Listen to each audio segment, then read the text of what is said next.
Next on the news, a nationwide shortage of organists could change Mass as we know and love it. There's a threat to the tune of tradition. People like Connor are in short supply.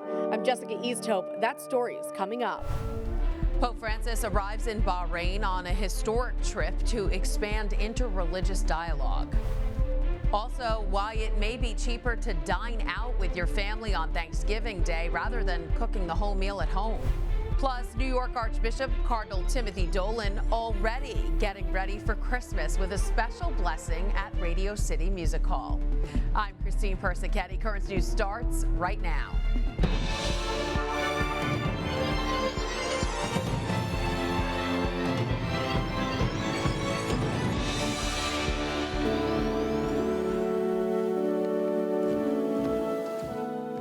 It's a modern problem for an ancient instrument treasured by the Catholic Church. The first pipe organs were built and played more than 2,000 years ago. The only issue with the version of the instrument we have today, there aren't enough people to play them. Churches across the country are struggling to find and hold on to organists. Currents News' Jessica Easthope spoke with one organ player who's offering a solution. This is the soundtrack to Connor Whalen's life. He taught himself how to play the organ by ear when he was 9 years old and played his first full Mass at 12. It's not easy, you know? He started playing on Immaculate Heart of Mary Church's old organ, and now as the church's organist and music director, he plays a brand new one that's just his. I'm really glad that I'm able to play my part in helping with the liturgy. I'm very proud of you. Immaculate Heart of Mary spent $350,000 on this Opus 765 Kilgan organ. Pastor Father Elias Gill said it was worth every penny. It's a blessing to the church and to the community because through music, our liturgy becomes very alive. But not many churches are willing to or have that kind of money to spend. One of the many factors causing a nationwide organist shortage. It is a challenge, especially for smaller parishes that maybe are struggling just to keep the doors open and their programs going to be able to fund a professional musician. The American Guild of Organists has seen its membership fluctuate over the years. Right now, there are 13,000 members. The Brooklyn chapter has 48 members. A decade ago, there were 58. It's something that's alive and it's vibrant, and there's still a purpose for it. So part of our mission is really to try to educate pastors, like why should you spend money on a salary for an organist? But finances isn't the only reason for dwindling numbers. The pandemic drove some organists away, and Guild officials say as more parishes make a move toward more contemporary services, the organ is being played off. But not for Connor. He says if anything will bring people back to Mass, it's this organ's 1,429 pipes. It creates such a beautiful, rich sound. People want to hear that, you know, they want to come back. So all the pipes are up here. Oh, did you want me to climb up first? While we prayed for our safe return to the ground, Connor said the solution to the shortage is more access and education. We need to have more training. You know, part of it is like including more programs for like people who are like very young. Immaculate Heart of Mary's organ setup is worth $1 million. But Father Gill says having a gifted organist willing to play and evangelize with music is priceless. In Windsor Terrace, Jessica Easthope, Currents News. The Catholic Church has long held the organ as one of its most treasured instruments. In November of 1903, then Pope Pius X wrote about the pipes in a motu proprio on sacred music, saying, although the music proper to the church is purely vocal music, music with the accompaniment of the organ is also permitted. The organ was actually the only instrument he allowed, saying the employment of the piano is forbidden in church, as is also that of noisy or frivolous instruments such as drums, cymbals, bells, and the like. That stance changed during the Second Vatican Council. In their constitution on the sacred liturgy, they still held the organ in the highest regard, but they opened up the use of other instruments in divine worship, writing, this may be done, however, only on condition that the instruments are suitable or can be made suitable for sacred use, accord with the dignity of the temple, and truly contribute to the edification of the faithful. There was music and dancing in the streets as Francis became the first pope to set foot in Bahrain Thursday.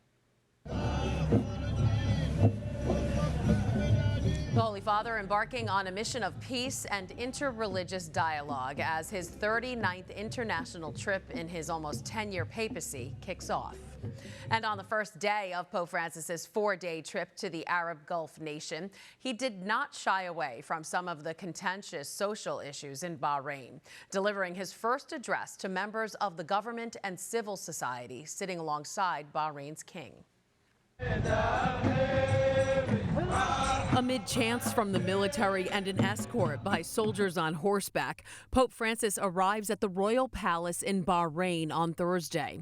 Once there, the Holy Father praised Bahrain's tradition of tolerance. The country's greatest riches shine forth in its ethnic and cultural diversity and in the peaceful coexistence and the traditional hospitality of its people. Pope Francis traveled to the island nation to promote that peaceful coexistence between people of different religions, citing the country's constitution, which forbids discrimination on the basis of religion, saying it needs to be put into practice.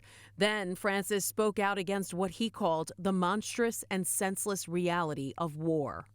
Let us reject the logic of weapons and change course, diverting enormous military expenditures to investments in combating hunger and the lack of health care and education. The pontiff also spoke out against the death penalty, urging Bahrain authorities to renounce it and ensure basic human rights are guaranteed for all citizens, including criminals. I think in the first place of the right to life, of the need to guarantee that right always, including for those being punished, whose lives should not be taken. Human rights activists had urged Pope Francis to use his visit to call for an end to capital punishment, saying there's been an increase in death sentences there, with 26 people currently on death row, half for political activities.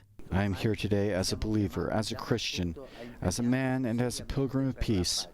Because today, more than ever, we are called everywhere to commit ourselves seriously to peacemaking. Pope Francis also urged Bahrain to promote safe and dignified working conditions. The country relies on laborers from Asian nations, some of whom make up Bahrain's small Catholic community. Before the Holy Father touched down in Bahrain, journalists saw a first for the Pope. Francis said he couldn't come around and greet the reporters because of his knee pain. Grazie tante per il vostro lavoro. Io vorrei salutarvi uno a uno, ma il problema è che oggi sono molto addolorato e non me la sento di fare il giro, ma sarebbe per me un piacere se il giro lo faceste voi. E vi saluto qui. Grazie. Towards the end of the Pope's 5-hour flight, fighter jets accompanied the papal plane. Be sure to stay with Currents News and the tablet as we follow the Pope on his first ever trip to the island nation. We have an update now. The NYPD has identified the suspect they believe is responsible for vandalizing New York Cardinal Timothy Dolan's residence. Police say they are searching for 28-year-old Juan Velez, who allegedly threw a wrench at the front door of the Cardinal's residence at St. Patrick's Cathedral last Friday. Investigators say Velez is also wanted for ripping a flag outside All Saints Episcopal Church and for throwing an unknown object at the Archdiocese of New York's building on First Avenue. The news comes as the NYPD has released citywide crime statistics for October of 2022. Among some of the numbers reported, shootings and murders decreased around 33% from October of last year. Gun arrests have risen more than 4%, and overall crime in New York City increased by close to 6% compared to last October. It's been a long time coming. Servant of God and Brooklyn native Dorothy Day is being recognized with her very own Staten Island ferry. And soon you can see it for yourself. The Department of Transportation plans on launching the ferry right in time for the celebration marking 125 years since the Catholic activist's birth. The 4,500 passenger ship will be fully operational later this year. It is the third boat in a new fleet of ferries that connect Lower Manhattan to Staten Island. California is facing a staggering rise in homelessness, and it's hitting the state capital especially hard. In Sacramento alone, there's been a 70% increase in homelessness since 2019. And there are almost 9,300 people in the city without a home. Voters in the city will also soon decide on a measure to establish a minimum number of shelter spaces. Those looking to buy a home are paying the price after the Federal Reserve raised a key interest rate yet again. It was done to fight inflation.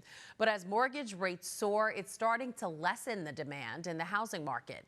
Jen Sullivan looks at what it all means for you. As the Fed raises interest rates aimed at lowering inflation, mortgage rates are also soaring, topping 7% for the first time since 2002.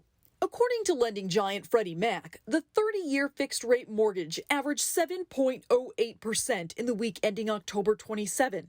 For comparison, a year ago, the 30-year fixed rate stood at 3.14%. And experts say the higher the rates go, the less you can afford. People buy houses based on what the monthly payment is. The payment prices, the actual monthly cost, the payment, has gone up by as much as 50%. The increase fueled by the Federal Reserve's drastic action to raise interest rates. And experts say it's crushing the housing market, with home prices beginning to drop in some parts of the country and slowing new contracts. We've seen interest rates going up very quickly, faster than they've gone up since the 1980s. The Federal Reserve has been pushing up short-term rates, and mortgage rates have responded as well. While the Fed does not set the interest rates borrowers pay on their mortgage directly, its actions do influence them. Experts say it's possible prices could continue to fall for the immediate future. But because there's still a lot of pent-up demand and supply is still low, we likely won't see major declines anytime soon. Where there were 10, 15 offers for a property, that was sort of an unreal market. Now it's moving into a more reasonable discussion between buyer and seller. I'm Jen Sullivan. Meanwhile, the city's commissioner for the Department of Buildings has stepped down from his position just 2 days after he became part of a criminal investigation into illegal gambling.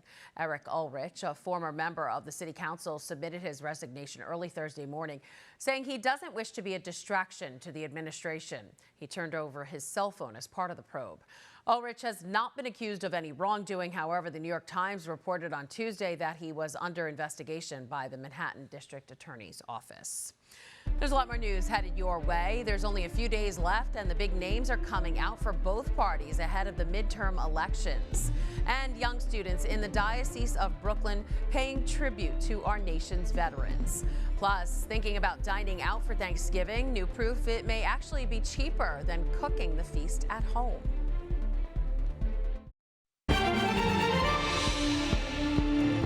There's now less than a week to the midterm elections, and big names from both parties are hitting the campaign trail in one last dash before Election Day. Ivan Rodriguez has the latest.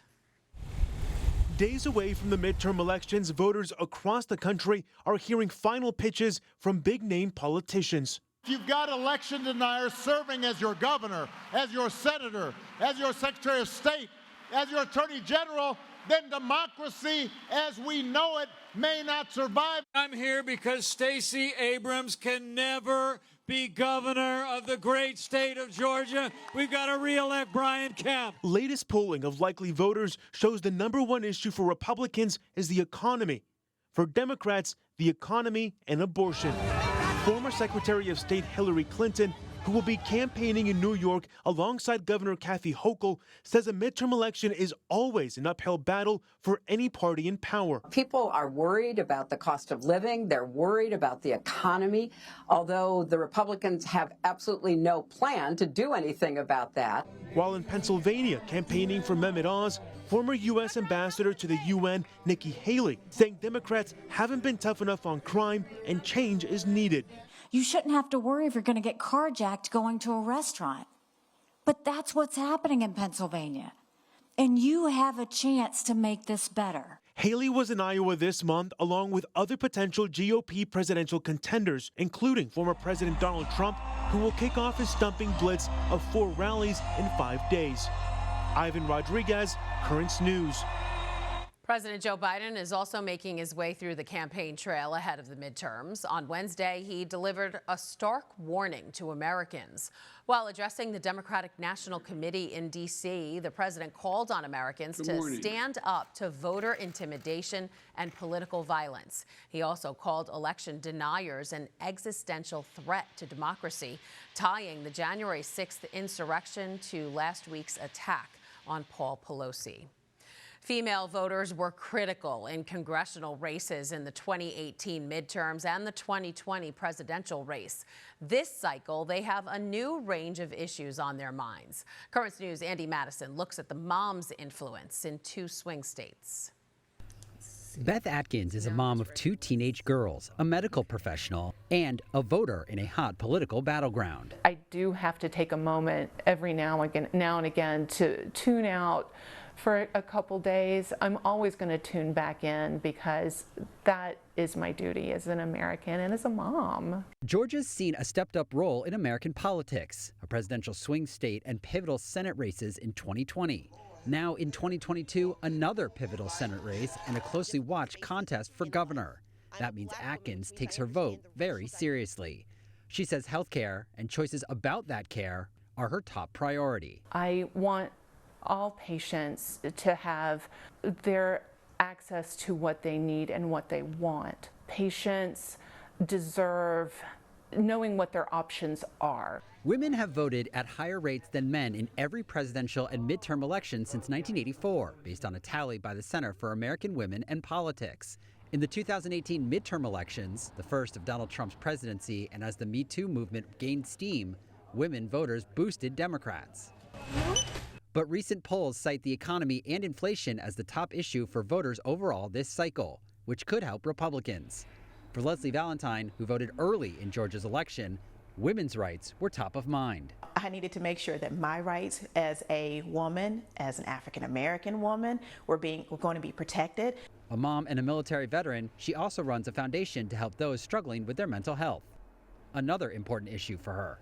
I need to know who's going to be in office that's going to look out for the veterans, look out for the mental health of the veterans, but also mental health of the youth, because so many kids have suffered through this pandemic. Also, school safety. It breaks my heart that kids go to school daily, and in that given day, they may have to get up under their desk or find a place to hide. Valentine says her daughter is a decade away from voting, but they talk about what they can. I told her, I was like, it's very important that, number one, that we vote. You exercise that right to vote. Why? Because so many people in the past have died for our right to vote. Both moms thinking about how decisions now could impact their daughters when they eventually cast those first ballots. Andy Madison, Currents News. While there's a myriad of issues on the minds of voters, the pro-life discussion seems to be taking center stage. As across the country, doctors and medical providers are rallying in what they're calling a National Day of Action. Organized by the group Doctors for Abortion Access, Thursday's rallies call on lawmakers to fight against abortion bans that criminalize doctors and patients. Since the Supreme Court overturned Roe in June, near-total abortion bans have taken effect in 14 states, many of which make providing an abortion a crime. But there's always an alternative to getting an abortion. New York bishops have compiled a resource page to help mothers and expectant moms choose life. Just go to nyscatholic.org/help for moms, and you can find a pro-life center by you. There's also a statewide map that directs you to local Catholic parishes that have ministries available to serve mothers in need. But no matter what political affiliation you belong to, one bishop in South Carolina is reminding Catholics to vote as Christians first. Charleston Bishop Jacques Fabre-June released a statement that says in part, "We have responsibilities to our nation and communities to seek the common good of all people and promote dialogue in a world of differences. We must elect lawmakers who uphold and promote the common good, reject intrinsically evil acts, and protect the weak, undeserved, and vulnerable." But if you're still debating how you're going to vote next week, then just turn to the U.S. bishops. They want you to take part in the process and to vote with your conscience. So they created a teaching document. To read it, just go to usccb.org and search for Forming Consciences for Faithful Citizenship. That's the name of the document. Inside, there are pages of resources, goals for Catholics, and outlines of major issues. Still to come on Currents News, they're usually Thanksgiving dinner, but there's one farm that wants you to cuddle with turkeys rather than cook them. And a blessing from New York Cardinal Dolan is a sure sign that Christmas is on its way.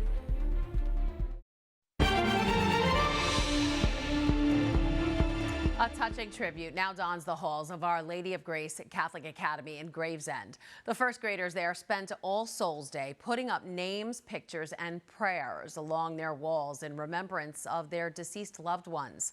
The memorial also served as a salute to veterans as the students recognized and honored their family members who put their lives on the line for our country. We, too, at Currents News are saluting all those who serve our country. Join us next Friday, November 11th, for our Veterans Day special, a half hour completely dedicated to the veterans and service members living in our community. Again, that's right here on Currents News.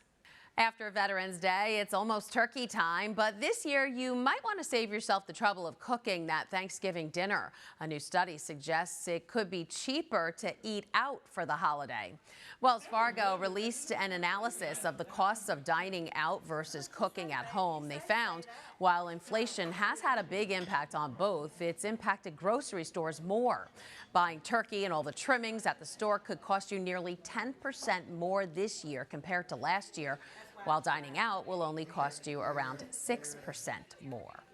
Here's another idea. Instead of eating turkey this Thanksgiving Day, how about feeding one?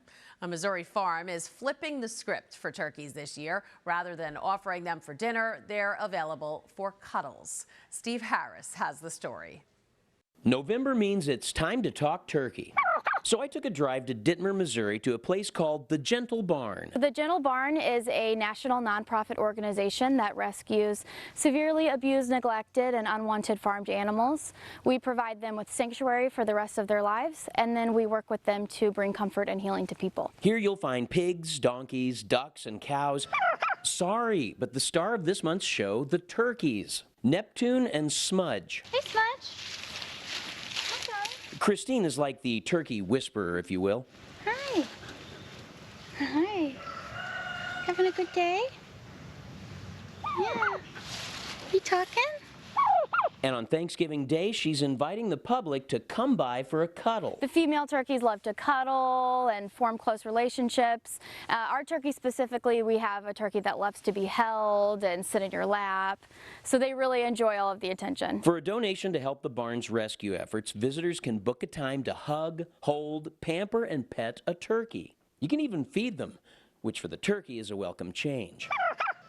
Now, this is the kind of story that begs for a little reporter involvement, right? So since I've never actually cuddled with a turkey, why not now? Like that? Yeah. Oh, look at that. You pet her? Yeah. Yeah. Good girl. There's something soothing and comforting about this, I gotta tell you. I marked that off my bucket list. That was Steve Harris reporting. The Gentle Barn has 2 other locations in California and Tennessee. They hope to open one in every state so everyone in America can cuddle turkeys, hug cows, and give pigs tummy rubs. Well, whatever your plans are for Thanksgiving, New York Cardinal Dolan is already looking ahead to Christmas. Wednesday, His Eminence joined the Rockettes in front of Radio City Music Hall, and he blessed all the animals taking part in their living nativity scene. This is an annual tradition for the Cardinal, and he says he is always happy to do so because it keeps the birth of Jesus at the heart of Christmas. Cannot wait for that show. And that is Currents News. I'm Christine Persichetti. Thank you for joining us because we are putting your faith in the news. Hope to see you again next time.